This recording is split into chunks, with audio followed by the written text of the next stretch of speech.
काल संडे असल्यामुळे आनंदीला शूज घेण्यासाठी बाहेर गेलो आणि खूप सारं फिरलो आणि नंतर थोडीशी पेटपूजा पण करून घेतली।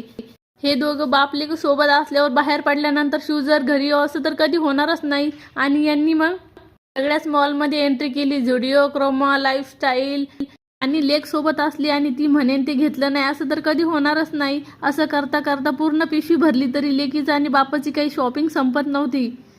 खरं तर बाप लेकीचं नातंच खूप वेगळं असतं आणि आपण त्या नात्याला कोणतं नाव देऊ हे आपल्याला कमी पडतं।